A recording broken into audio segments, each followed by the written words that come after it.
Hey everyone, welcome to the first lesson of the third week of distance learning. This is going to be our last week that we do the electricity unit. Um, and we're talking about a new topic this week for electricity called electrical power. Some of you had a little bit of trouble last week with some of the math there. This week there is a little bit of math as well, but I'll try to simplify that a bit so that maybe we can do a better job this week. So if you didn't quite understand the math from last week, you don't really have to worry about that too much this week. Okay, this is different stuff completely, pretty much. Still related to electricity, but I'm not talking about voltage and current and resistance anymore. I'm going to be talking about something called power. All right, so the definition of electrical power is the rate at which electrical energy is consumed. The rate at which electrical energy is consumed. So the word rate there, you can kind of translate the word rate by saying how fast something is happening. So the rate at which electrical energy is consumed can be restated as how fast energy is being used up. It's got a unit of measurement. It's measured in something called watts. That's named after a scientist or engineer, really, who helped improve the steam engine, making it more powerful. So that's why the units of power are called watts, and the symbol for watts is W. All right, so here, like the more watts something is, the faster it's using up energy. Okay, so here are just three things, common things you might find in some homes or businesses.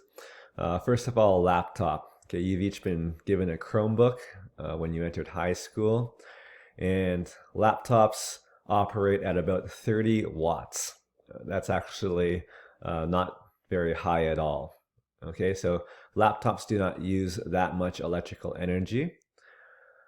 However, a microwave uses a lot more. Okay, a microwave, it ranges. It depends on if you have it set on low, medium, or high, and the different types of microwaves, but approximately 1,000 watts is how fast microwaves use up energy.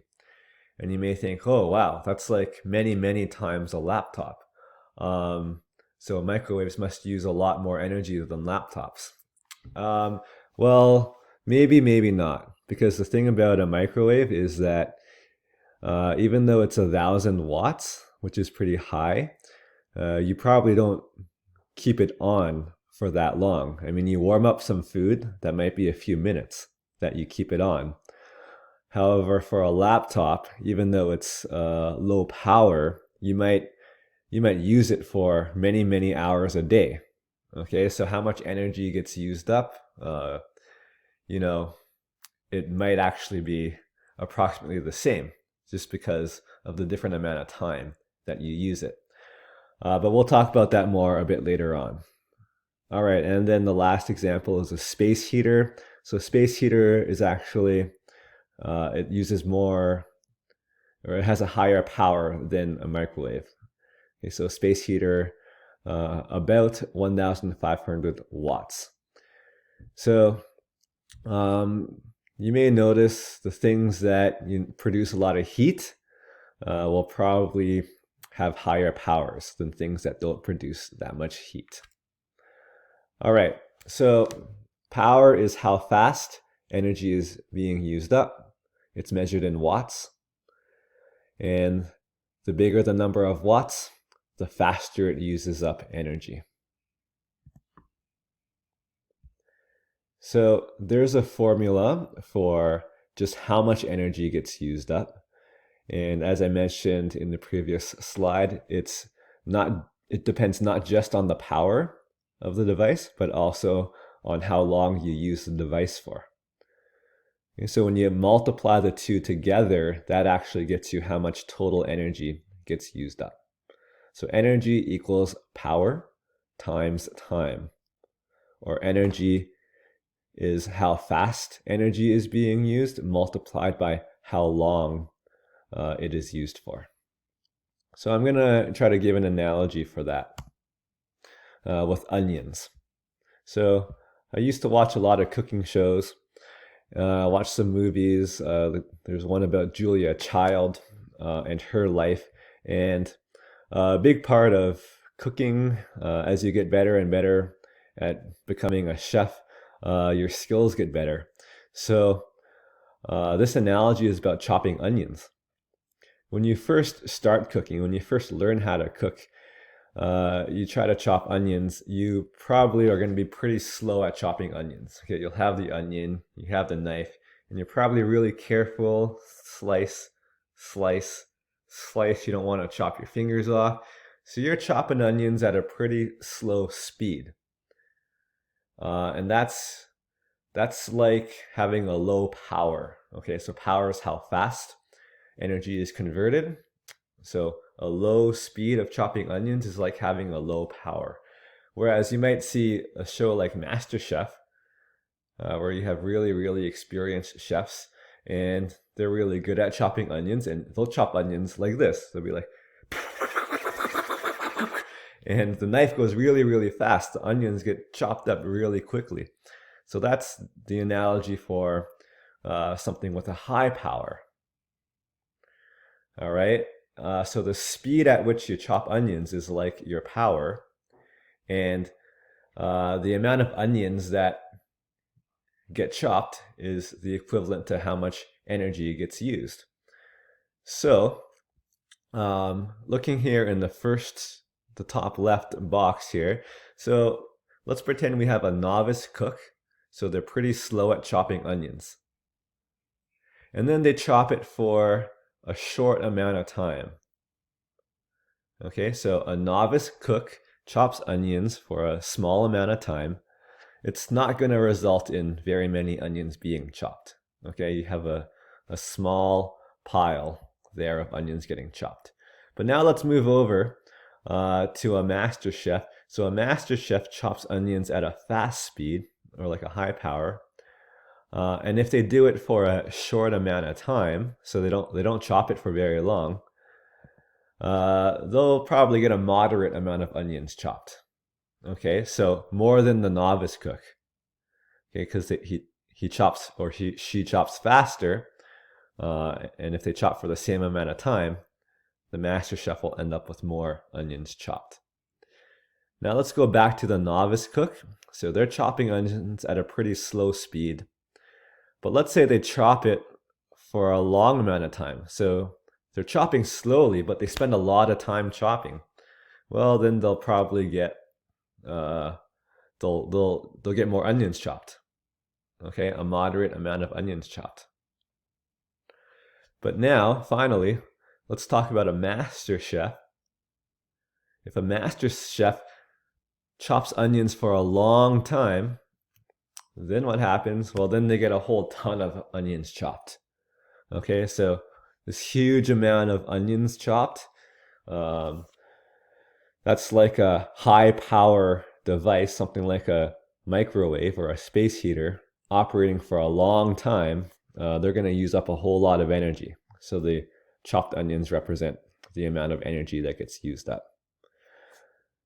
So that's just an analogy with onions. But going back to actual electricity, let's say we have a television, which is, I called it a low power device. I mean, it uses more power than a laptop does, but it's still pretty low compared to a space heater. Okay, a space heater uses a high power. Okay, so you got a lower power device and a higher power device. And then you can use the device for a short amount of time, or you can use the device for a long amount of time. And that's the product of those two. When you put those two together, it gives you an idea of how much energy gets used up. And then you have to pay for that energy. Okay, you get charged by the electrical company. So the amount of coins here is kind of a visual representation of how much energy gets used up, energy which you have to pay for. So a low power device being used for a small amount of time, it does not end up using that much energy. So you're not going to pay a lot of money for that. However, if you have a high power device and you use it for a small amount of time, well, that's going to cost a bit more money. Okay, you're going to end up using more energy, so it'll cost a bit more money. Down at the bottom left, the television. So it's a lower power device, but if you use it for a long amount of time, if you watch a whole lot of TV, like many hours of TV, well, then you're going to have to pay a bit more. Okay, so a moderate amount of energy is used, which you have to pay for. And then finally, if you have your high power device, like a space heater, it's a high power device, if you use it for a long amount of time, then that's a whole lot of energy that gets used up, and you're going to have to pay a lot more money for that. Okay, so how much energy gets used up is a product of both the power of the device as well as how long you use it for. In math terms, you multiply the two together. Okay, so here's the formula again. The amount of energy used equals the power multiplied by the time. When you use this formula, you have to make sure things are in the proper units. So power needs to be in kilowatts or kW if you want to use this formula. Time needs to be measured in hours if you want to use this formula. And then energy, which is power multiplied by time, will end up being measured in something called kilowatt hours or kWh. Okay, that's just because you're multiplying kilowatts by the number of hours. So that results in kilowatt hours, kWh. All right, so you have to remember these 3 units of measurement.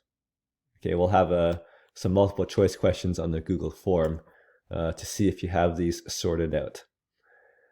All right, a couple of examples. Example 1, if a space heater operates at 1.5 kilowatts, how much energy does it use after running for 3 hours? So the first thing you're going to want to do is make sure you understand the question and what it's asking, and what information does it give you, and what information is it asking for. So I've highlighted the 2 numbers they give you, and I've labeled what they represent. So 1.5 kilowatts, that's the power. And then 3 hours is the time. And I listed that out here. Power is 1.5 kilowatts, time equals 3 hours, and the question asks us to find the energy. So what you do is you write down the energy formula. Energy is power times time. You plug in the numbers, so 1.5 kilowatts for power, 3 hours for time, and you multiply them. 1.5 times 3 is 4.5, and the units for energy are kilowatt hours. So that's the first example. Now, sometimes they will, not everything uses over a kilowatt of power. So sometimes power will be reported in watts. So to use the formula, you've got to convert watts to kilowatts. And to do that, you divide by 1,000. Sometimes time is measured in minutes, but the formula requires hours. So you got to change the minutes to hours. And to change minutes to hours, you divide by 60. So that's what's going to happen in this last question here. A television operates at 250 watts for 2 hours and 20 minutes. How much energy is used? So I start the same way. I've highlighted the numbers they've given me. 250 watts is the power. 4 hours, 20 minutes is the time. I listed that out here as well. And find the energy. So before I do the formula, I have to convert. So 250 watts, I convert it to 0.25 kilowatts. You divide it by 1,000. And then 4 hours and 20 minutes is the same as 4.33 hours. So I have to take the 20 minutes divided by 60, that gives me 0.33, and I add the 4. Then I write in my formula, plug in the numbers, multiply, get my answer.